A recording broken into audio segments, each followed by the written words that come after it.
Dear colleagues, ladies and gentlemen, it's a great honor and privilege to have been selected for the 2003 Nobel Prize in Physics for my theoretical work on superfluid helium-3. I'm particularly pleased to be sharing it with Professors Ginzburg and Abrikosov, whom I've always looked up to as two giants of the closely related theory of superconductivity. The history of how, in the approximately 12 months between July 1972 and July 1973, we came to a theoretical understanding of the experimental data on what we now know as superfluid helium-3, is a sort of complex detective story involving many actors besides me. For reasons of time, however, I will concentrate in this lecture primarily on my own involvement, and will have to admit quite a few important developments in which I did not have a direct role.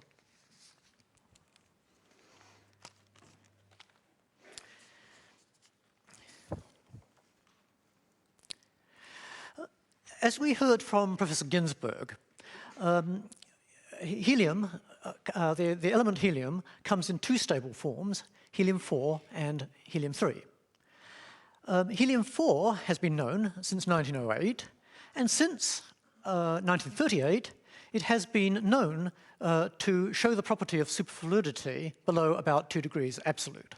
That is, it flows through narrow pores and channels without apparent friction. By contrast, the lighter isotope, helium-3, has only been available in liquid form since 1950, when it was produced in sufficient quantities in nuclear reactors. However, it was soon recognized that helium-3 is very like another system which has been known effectively from ancient times, namely the electrons in metals. Of course, there is one important difference. The electrons in metals are charged, and the helium atoms are neutral. But what they have in common is that both are particles of spin a half, and therefore, according to our usual ideas, obey so-called Fermi-Dirac statistics. So if you have a non-interacting gas of such particles, the distribution at low temperatures is something like this. Here we have a characteristic temperature, the so-called Fermi temperature, which is specific to the system you're talking about. And at low temperatures, most of the particles occupy the so-called Fermi sea with one particle exactly per state. And once they are buried in this Fermi sea, then effectively they can't change their state, so they're essentially inert. All the action comes from a small shell of particles in an energy range of the order of kT, the thermal energy, close to the Fermi energy here. And this is called a degenerate Fermi gas. In a famous paper in 1957, Landau showed that interactions don't change the picture qualitatively, or more precisely, may not change the picture qualitatively. And indeed, it's believed that in the temperature regime from about 100 milliK down to 3 milliK and below, liquid helium-3 does indeed behave as a so-called Landau Fermi liquid. That is, it's qualitatively very like the non-interacting Fermi gas. Now, in a metal, the Fermi temperature is way up at about 10 to 100,000 degrees. And at temperatures below something like 20 K, before 1986 at least, some metals were known to show the property of superconductivity, that is, flow without apparent resistance. So it was a natural speculation that in helium-3, where the Fermi temperature is much lower, about 5 degrees absolute, you might find a similar phenomenon happening below, let us say, about 1 millidegree. Now, since the atoms of helium-3 are not electrically charged, the result would not be superconductivity, but rather superfluidity, as in liquid helium-4. However, so long as there did not exist a microscopic theory of superconductivity in metals, it was impossible to formulate this idea quantitatively.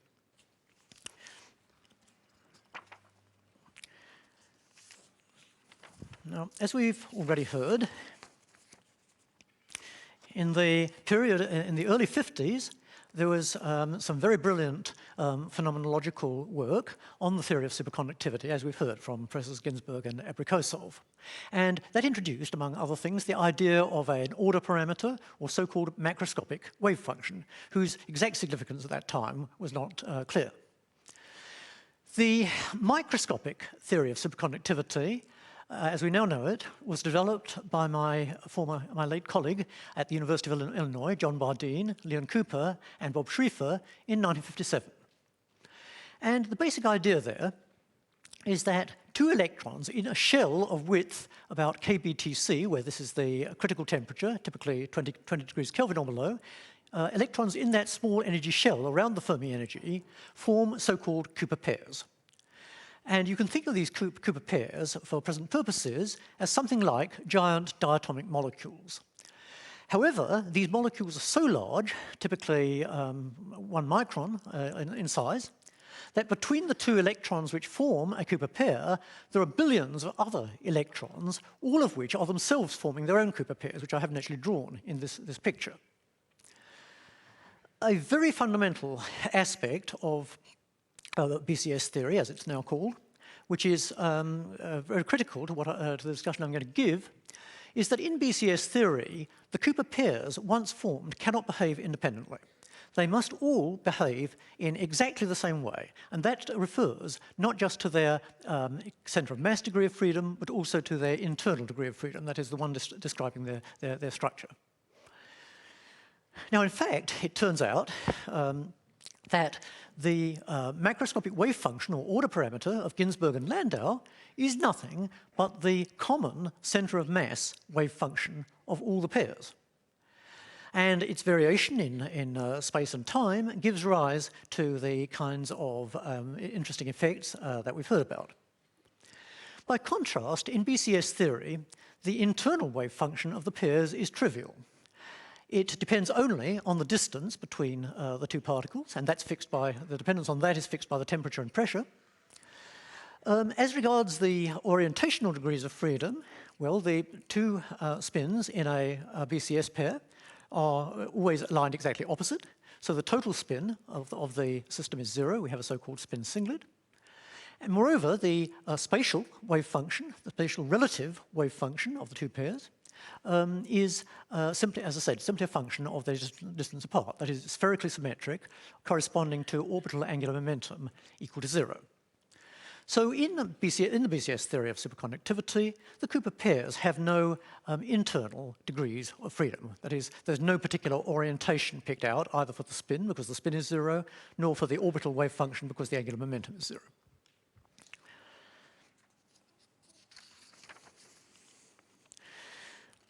Now, when people started in the late 1950s and early 1960s to try to apply similar ideas to helium-3, they rapidly realized that there was one important difference between the two cases. Namely, in helium-3, you have a very strong hardcore repulsion, followed by a region where the potential is attractive, with a minimum at about 3 angstroms. Now, presumably, we would like the relative wave function of the pair to be a maximum at a distance of the order of R0, and then to vanish rather rapidly as we go into the hardcore regime. But the typical relative momentum involved in forming the pair is of the order of the so-called Fermi momentum, that is, the momentum associated with the Fermi energy KTF. And that then implies that the relative angular momentum of the two helium-3 atoms forming the pair should be of the order of the Fermi momentum times this R0. And if we divide that, if we take that in units of h bar, then that's usually called little l. It's then dimensionless. And little l now should not be 0, as in the BCS case, but rather probably people thought should be 1 or 2. Now, by the Pauli principle, if the orbital angular momentum is even, then the total spin should be equal to 0, that is, we have a singlet state. And if L is odd, then we should have a so-called spin triplet state. That is, the spins of the two atoms involved should always be parallel. So in general, then, we would always, at first sight at least, we would always expect orientational degrees of freedom to be associated with the orbital wave function, that is the relative positional wave function of our two atoms. And moreover, in the case of odd orbital angular momentum, then we would expect also some orientation associated with the spins, because the spins in some sense have to point in a definite direction. Now, there are a number of interesting theoretical papers in the early 60s on this, and in retrospect, two particularly stand out. In a famous paper in 1961, Anderson and Morel explored in detail the case of orbital angular momentum equal to 2, which would then be a spin singlet. And moreover, they explored a special case of the, this should be L equal to 1 state. And that was a case in which you have only upspins and downspins, two upspins and two downspins forming pairs. And moreover, that's not the most general case, because there can also be the so-called symmetric combination, the SE equals 0 state, which is not immediately obvious, but this corresponds crudely to having your spins parallel, but somewhere in the xy plane. But in fact, Anderson and Morel only considered the case where you had just two ups, SE equals +1, and two down, SE equals -1. And moreover, they chose a particular version of that state. They chose the special state in which the upspins and the downspins have a common value of orbital angular momentum in a direction L, which is the usual abbreviation of the angular momentum vector. Now, that was a choice for which, as far as I can see, there's no special reason at that time. They could equally well have considered the case in which the upspins have an angular momentum, say, in this direction, and the downspins have an angular momentum in this direction. That's the so-called axial state. And so it was just, it happens historically to be a very serendipitous choice that they considered that particular state. In a couple of years later, Vdovin in the former Soviet Union and independently Balian and Wertheimer in the United States made an important observation about the case L equals 1. In that case, in fact, what they pointed out was that all three spin components can form, unlike in the Anderson-Morel theory. In fact, it's actually possible to choose a wave function so that the orbital angular momentum of any given pair is exactly oppositely directed to its spin. So the total angular momentum J is equal to 0, and one gets what is, in atomic language, a so-called 3p0 state. That state has become known in the literature as the Balian-Wertheimer or BW state. And it has the property that all its physical properties, spin, orbital angular momentum, any combination of those, are completely isotropic. And it's more stable in BCS theory, or generalized BCS theory, than the ABM state. So around 1964, the theoretical expectation was that indeed liquid helium-3 may form Cooper pairs, in which case it would presumably be superfluid. And it can form them either with even L, in which case you would expect it to be a spin singlet, or with odd L, in which case it would be the Balian-Wertheimer state. In both of these cases, since you have always some spins paired oppositely in this representation, you would expect that the magnetic susceptibility, is lower than in the normal phase, because once you've got the states oppositely oriented, you can't polarize them. Moreover, you'd expect that the magnetic properties, at least, of these, in fact, actually all properties of these should be isotropic if it's a L equals 0 or L equals 1. In the case L equals 2, there should be orbital anisotropy, but no spin anisotropy. Now, if time were to allow, I would explain how I got into the helium-3 game around 1964. But since time doesn't allow, I'll just say that by 1972, by the summer of 1972, I was working at the University of Sussex in the UK. And by that time, I'd really got somewhat bored with standard condensed matter physics and become much more interested in the foundations of quantum mechanics, and had more or less resolved that I would go off and spend all my time from now on the foundations of quantum mechanics.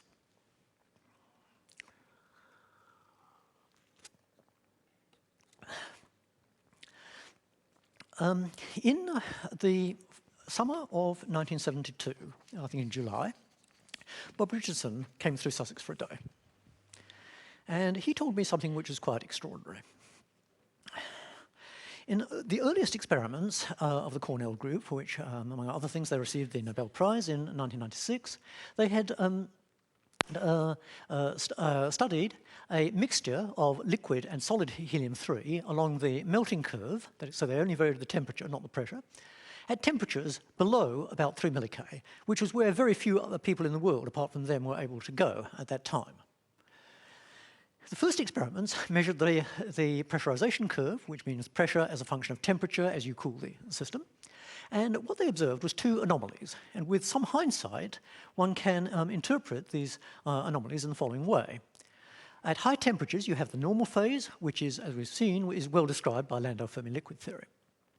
At a temperature which is now called T sub A, say 2.65 milli-K, we get a second order phase transition into what we now know as the A phase.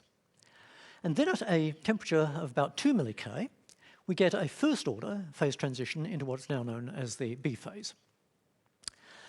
Well, so far so good. That's not particularly mysterious. And by itself, one gets phase transitions occurring. And I had not been particularly excited by that news as it came in. However, what Bob told me was about some new measurements they conducted using nuclear magnetic resonance, or NMR. Now, these experiments were done in the standard geometry where you have an external field along the z-axis and an RF oscillating field in the xy plane.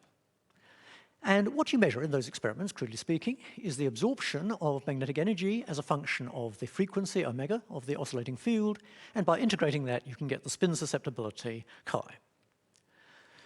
In the normal state, they found, as other people have found, that the susceptibility was independent of temperature and its value was much smaller than the Curie value, as you would expect for a degenerate Fermi liquid. The absorption, furthermore, shows a sharp peak at the Larmor frequency of the free atom. That means the frequency is proportional to external field, and the constant of proportionality is simply the so-called gyromagnetic ratio of the free helium-3 atom, about 3,000 Hertz per Gauss. Now, what that shows is that the total field acting on the nucleus is essentially just the external field. There are no substantial effects due to anything else. In particular, there are no substantial effects due to neighboring nuclear spins. So all of that is precisely in agreement with what one would expect in Landau Fermi liquid theory. But now came the interesting thing. What happens when you go on and do NMR in the new phases? Well, what they found was that in the A phase, the susceptibility remained unchanged, and in the B phase, it dropped discontinuously when you made the transition, and then continued to fall as you went to lower temperatures. Now, that is not necessarily mysterious. For example, it could be interpreted by assuming that indeed both these phases are Cooper-paired phases. The A phase could be, for example, the ABM or any other so-called equal spin pairing phase, that is one in which you have only these spins and these spins formed. Both of those would have a susceptibility equal to that of the normal state. Similarly, the B phase, which has a reduced susceptibility, could perhaps be a singlet state, or it could be the Balayan-Wertheimer state, because remember that both of those have some oppositely opposed pairs in this representation, so chi is reduced. So that by itself is not particularly mysterious. But what about the A phase frequency shift? What about this mysterious rise here? Well, what happens is that as you go down into from the normal phase, where the resonance frequency is rigorously proportional, it's equal to gamma, the free gyromagnetic ratio times the external field. As you go into the A phase, you suddenly find that the resonance frequency starts shifting upwards. It's still, the peak still stays very sharp, but it shifts upwards. And moreover, it shifts upwards, not linearly in the external field, but according to a so-called Pythagorean law. When you get into the B phase, assuming you don't supercool, then the frequency drops back discontinuously to the normal state value. And this funny factor here, this omega 0 squared here, is proportional to the distance you are below the A transition. And this constant here is given by approximately this number here. Now, what this suggests at first sight is that you have somehow occurring in the liquid in addition to the external field, you have another field which is transverse or perpendicular to the external field, and they add up in a Pythagorean way to give you a total field, and then the resonance frequency is just gamma times that total field. But if this were to be the case, so it would be like this diagram here, and this would then be the total field. But to do that, you would need H0, this fictitious internal field, to be of the order of 30 Gauss. However, now that is a real problem, because remember, what you have to remember here is that fields which are parallel to the spin, that is, fields which are generated by so-called spin-conserving forces, cannot shift the resonance frequency. That's a very general theorem. So the strong exchange forces, which are known to be present in liquid helium-3, can't be playing a role here. So you must invoke a spin non-conserving term in the energy. And the only such term is the nuclear dipole-dipole interaction. You can think of your dipoles, your nuclear dipoles, as just like tiny little magnets exerting forces on one another, just as an ordinary bar magnet would do. But the trouble is that that's an incredibly tiny effect. These are very, very tiny magnets, and the maximum associated field is less than 1 Gauss, whereas I need a field of at least 30 Gauss, and there seemed to be no way of putting the fields of different atoms together to conceivably get anywhere near that field of 30 Gauss. So my first thought was, is this actually the first indication of a radical breakdown of quantum mechanics? Hadn't I better postpone going into the foundations of quantum mechanics until I'm sure that it's actually right? Maybe it isn't. Maybe it's broken down at this point. So the first thing I did when Bob had gone home was to sit down and start to actually construct a proof that this phenomenon, which he described to me, could not possibly be obtained using the known laws of quantum mechanics and statistical mechanics. Now, how do you do that? Well, if you want to prove general things in quantum mechanics, one good way of doing it is by the use of sum rules. There are two well-known sum rules which apply to liquid helium-3, and if I combine those with the fact that a single sharp resonance is observed, then I found that the frequency of this resonance had to indeed be given by a formula of the Pythagorean type. But what was this omega 0 squared which occurred in that? Well, omega 0 squared turned out to be this quantity, gamma squared, chi to the minus 1, times the second derivative of the nuclear dipole, the expectation value of the nuclear dipole energy, with respect to simultaneous rotation of the nuclear spin system as a whole. Now, there are very general arguments which say that this quantity here has to be the same order as the expectation value of the dipole energy itself.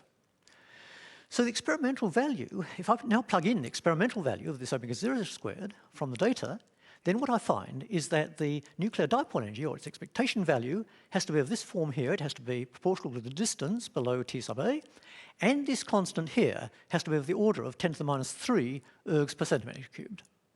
Now, that doesn't sound very much, but it's actually huge for the following reason, or at least it's quite unexpectedly large. As I said, you can think of your two nuclear dipoles as like little magnets. Now, if I have two little magnets which are forced to be in this position relative to one another, or alternatively rotating in this plane relative to one another, then they have two possible configurations, either like this or like this. And they prefer actually to lie like this. So this is a bad, the first one is a bad orientation, the second one is the good orientation. But the crucial point is that the energy difference between these two orientations for a single pair is of this order, which is of the order of 10 to the minus 7 K, which is tiny compared to the thermal energy at the temperatures we're talking about. And so prima facie, the maximum preference for the good orientation over the bad one is of the order of this ratio, delta E over KT, which is about 10 to the minus 4. And actually, it turns out it's even worse than that, because since most of your atoms are stuck in the inert Fermi C, you have to add extra factor which comes in, and you actually get only this ratio, which is 10 to the minus 7. So if you now plug that in and work out the expectation value of the dipole energy, you find it's orders of magnitude too small to explain the experimental result. So I agonized over this, and I lay awake at night thinking about it. And finally, the possible solution hit me. And this is the idea of spontaneously broken spin-orbit symmetry, or as I later abbreviated it, SBSOS or SIBSOS. Now, to explain this idea, it's easiest to use the analogy with a standard ferromagnet. In the ferromagnet, you have two terms in your energy, or Hamiltonian. You have a large term, H0, which, although it depends on the relative orientation of spins, is invariant under the total rotation of all the spins simultaneously. Then you have a small term, the Zeeman term, which involves the direction of the spins, and the Zeeman energy mu b times h. There should be a b on this. And that actually breaks the spin rotation symmetry. It prefers to have the spins aligned in the direction of the external field. In a similar way, in liquid helium-3, you have H0, a large term in the Hamiltonian. That's kinetic energy, van der Waals forces, and so forth. And that is invariant under relative rotation of the spin and orbital coordinate system. And then you have the dipole term, and where here implicitly I measure Rij in terms of some standard unit, for example, the distance of closest approach, to make the dimensions right. And that term actually breaks the relative spin-orbit rotation symmetry. So it depends on the relative direction of the spins relative to the distance apart, the vector of distance apart of your two pairs. Now, in the case of the ferromagnet, we know that there's a paramagnetic phase above the Curie temperature where the spins behave essentially independently. And then the thermal energy competes with the Zeeman energy, mu bh. So generally speaking, mu bh is much less than kT, so the polarization is much less than 1. And if I now plug in a value for the Zeeman energy, then I find it's proportional to mu bh squared divided by kT, where n is the total number of spins. On the other hand, if I go below the Curie temperature into the ferromagnetic phase, then H0 forces all the spins to lie parallel. And now, you see, you have a competition between a state in which, just very crudely, a state in which all the spins are oriented along the field, which is good, or a state in which they're all oriented against the field, which is bad. And the difference in energies of those two states is not the single particle Zeeman energy, but rather n times the single particle Zeeman energy, because they must all be doing exactly the same thing. So that's what kT, the thermal energy, is competing with. As a result, provided that kT is small compared to this, which it usually is in practice, then the total spin polarization is essentially 1, and the expectation value of the Zeeman energy is now linear in the single particle Zeeman energy. It has this form rather than this form. In the case of helium-3, similarly, you might expect that there will be a normal phase above, which I identify as occurring above T sub A. Pairs of spins behave independently, and the polarization, when the pairs of spins behave independently, then the thermal energy kT is competing with the single pair Zeeman energy. And since this quantity is usually much less than 1, you find that the polarization is of this order, very small, and therefore the expectation value of the dipole energy is proportional to GD squared divided by kT. And as we've already seen, if I put the numbers in, that's an incredibly small number, far too small to explain the experimental data. On the other hand, let us suppose, and this is the assumption I made, that in the ordered phase, in the phase below T sub A is ordered, and that for one reason or another, H0 is forcing all the pairs to behave similarly, so that the thermal energy is now competing not with the single pair energy, but with the collective energy of all the 10 to the 23 pairs. In other words, all the pairs, as it were, either have to have the good orientation or all have to have the bad orientation simultaneously. And so the competition, the energy associated with that difference is now not GD but NGD. And provided that kT is small compared to that, you find that the expectation value, the polarization is essentially 1, the expectation value is now NGD, which indeed, on rather general grounds, I found could come out to be about the required value. Well, I should just emphasize that the property of SB-SOS is actually rather more subtle than that of ordinary ferromagnetism. In ordinary ferromagnetism, you find that in the ordered phase, in the disordered phase above Tc, the Curie temperature, the spins are pointing at random, whereas below the temperature, they're all pointing in the direction of the external field, and therefore all parallel. And so the expectation value of the total spin is not 0. Now, in liquid helium-3, something more complicated can happen, though it does not always happen. In the normal phase, you find that both the red arrows, which are the spins, and the green arrows, which are the orbital angular momenta, relative orbital angular momentum of a pair, are pointing at random, and moreover, their relative direction is random. Okay?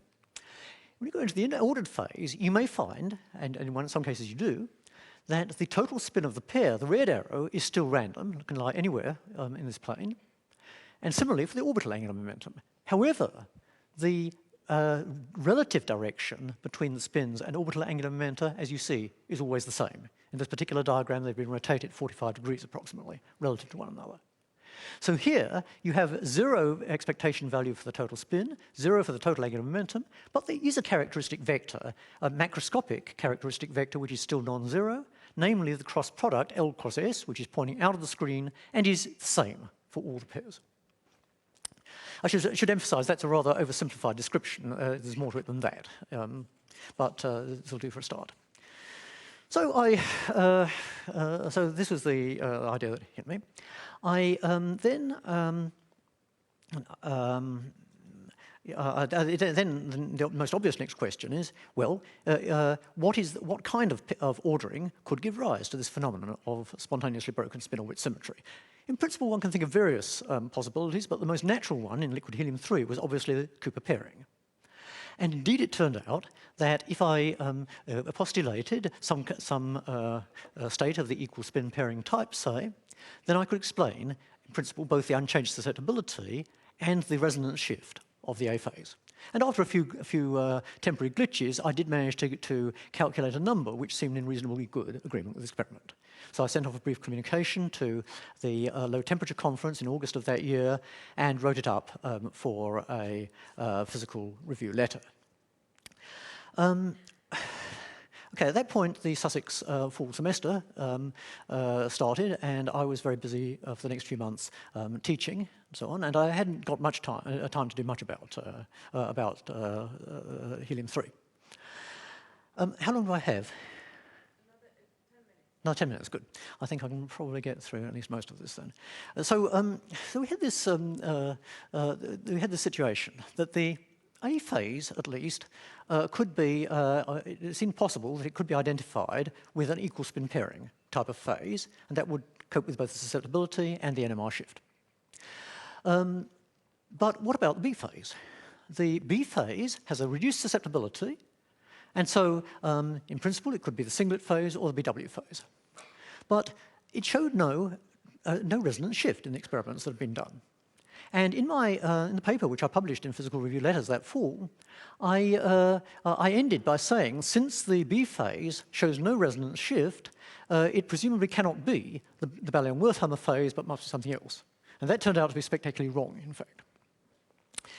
But however, the major problem was still that you should not get two different phases, and in particular, that an equal spin pairing phase had always been, in BCS theory, was always unstable with respect to the BW phase. Now, this second difficulty was resolved in early 1973 in a beautiful paper by Anderson and Brinkman. As I said, in BCS theory, BW phase, for L equals 1, BW phase is always stable, and that's a really more general statement. And that's independent of pressure and temperature. Now, what Anderson and Brinkman did was to note the following. There's a crucial difference between Cooper pairing in superconductors and in liquid helium-3. In superconductors, the electrons pair by exchanging virtual phonons, that is, lattice vibrations. The lattice vibrations are a property of a system different from the electrons, namely the ions. So they are very little affected by the onset of pairing in the electron system. So this beast essentially stays fixed, whatever is happening with the electron system. By contrast, in liquid helium-3, it had been proposed by several people that there might be, in addition to the bare van der Waals forces, an effective attraction due to exchange of virtual spin fluctuations of the system. But now you see that's different, because that is now an excitation of the actual system which is going to be paired, the helium-3 atoms. So that can be modified by the onset of pairing. And so you get some very interesting and delicate feedback effects.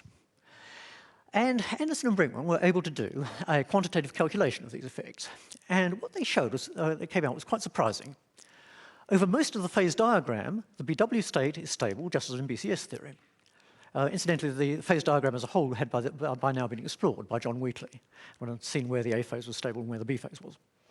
But at high temperatures and pressures, where the A phase was indeed stable, the feedback effects uniquely favor a particular equal spin pairing state, or not just any old equal spin pairing state, but precisely that state which had so serendipitously been discussed by Anderson and Morel a dozen years earlier. So this seems to be a major qualitative leap beyond BCS theory, and I think, in my opinion, it was a major input to the solution of the helium-3 puzzle. Now, oh dear, I'm going to have to speed up, I'm afraid, because I still have to get through, yes, okay. So I'm going to now speed up and give you, very briefly, the theory which I managed to develop in April 1973. I was invited by Bob Richardson to go to Cornell for a month, and this was, I think, the most exciting time in my whole academic career. And very briefly then, the basic variables of this theory are the total spin S and the orientation of the nuclear spin system as a whole. And I used a Born-Oppenheimer approximation and worked out the energies of these two in terms of these two variables. All other variables will come into equilibrium with it. The output is now two semi-classical equations of motion, which read as follows. The nuclear, very briefly, the nuclear spin system processes uniformly about an effective field, which is given by this, and therefore 0 in equilibrium. The total spin is driven by a torque, which is the sum of the external torque and a torque due to the dipole system. Now, you can linearize these equations, and the linear NMR behavior is then completely determined by the eigenvalues of this second derivative quantity, which you can think of as a sort of matrix of restoring forces. And the crucial point now is that the second derivative, which gives rise to this, is different for each of the phases of interest. And so you can actually fingerprint the A and B phases by NMR. What I predicted was that the ABM phase should show a single resonance line, whereas the axial one should be split. And the Balian-Wertheimer phase is extremely delicate and very interesting, and unfortunately I don't have time to do this in detail, but basically what one predicts in that case is that indeed you should get no transverse resonance, but you should get a finite longitudinal resonance. So all of those, within a few months, all of those predictions had been actually borne out in experiment. And so, at least in my memory, by the late summer of 1973, most people had come around to the conclusion, based partly on the a priori stability arguments of Anderson and Brinkman, and partly on this NMR fingerprinting, that both these new phases are Cooper-paired or superfluid phases, and specifically the A phase is ABM, the B phase is BW. Those identifications have occasionally been challenged, but I think they have stood the test of time, and they're now standard textbook material. How long do I have? 5 minutes. 5 minutes, okay. Well, okay, then I won't try to go through this in detail. What is superfluid helium-3 good for? A very embarrassing question, particularly when I'm standing next to my Illinois colleague Paul Lauterbur, whose research has obviously done so much immediately and directly for mankind. Because the answer is, at least in the first approximation, 0. Helium-3 is not directly good for anything. However, it's very good for a whole lot of indirect things, and I've just listed these on this view graph. And there are, basically, at least until the coming of the fractional quantum Hall effect, it was the most sophisticated state for which we had a quantitative physical theory, and therefore it has all sorts of applications to other areas of physics, but I just don't have time to go into that, so I won't do that. And there was a particular application I wanted to mention, but again, I'm afraid you're going to have to just stare at it, and those of you who understand such things will perhaps know what it's about. It's about a possibility of displaying parity violation, the difference between right and left-handed coordinate systems, for the first time on the genuine macroscopic scale. One may be able to do that. Doug Osheroff is trying, but we don't know. But anyway, I want to just get to my conclusion. In conclusion, I would first like to thank those who did the hard work of nominating me for the Nobel Prize, and the Nobel Committee of the Royal Swedish Academy of Sciences for the even harder work which eventually resulted in my selection. I'm very conscious that I'm only one of several theorists whose work, both before and after the experimental discovery, helped to clarify the nature of the new phases. And in this context, it's impossible not to mention one name in particular, namely that of Phil Anderson, who with various collaborators contributed so many vital insights during these years and later. Secondly, I'd like to thank all those who, in one way or another, helped me along the path which has led me to stand here today. In particular, I'm grateful to the late Father Charles O'Hara for introducing me to the marvels of modern mathematics and giving me the crucial confidence that I could do it if I ever had to.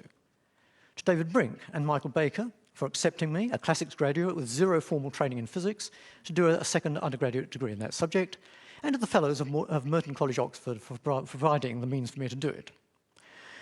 To the late Dictor Ha for accepting me, still the proverbial dark horse, to do an advanced degree in theoretical physics, and to the fellows of Magdalen College, Oxford, for electing me to a fellowship, which considerably more than held body and soul together while I did it and thereafter. And to David Pines for choosing me as his postdoc at UIUC and for his encouragement in my first ventures into the area of superfluid helium-3. I owe special thanks to Bob Richardson, Doug Osheroff, and Dave Lee for their generosity in sharing their data with me long before publication, and for innumerable fruitful and inspiring discussions. And to David Mermin, Vinaya Migarkar, Joe Serene, and other members of the Cornell Theoretical Group for their help, particularly but not only, with the messy technical details of the calculation. In this context, I should also mention Shin Takangi, who, though not around for the period I've reviewed, became an invaluable collaborator later in my later work on superfluid helium-3. Finally, I owe a huge debt to the various people who have supported me in my research over the years, whether like my former colleagues at Sussex and my present ones at Illinois, by providing a congenial and supportive academic environment, or in less tangible but equally important ways with their friendship and encouragement. In the last category, I'm especially grateful to my wife, Haruko, to whom I was getting engaged just as all this excitement was happening, and who nevertheless tolerated and even encouraged my going off by myself to Cornell for that vital month, and who, together with my daughter Asuko, has been equally supportive of my research and tolerant of its sometimes unreasonable seeming demands on my energy and time over the last 30 years. To all of you, my sincere and heartfelt thanks.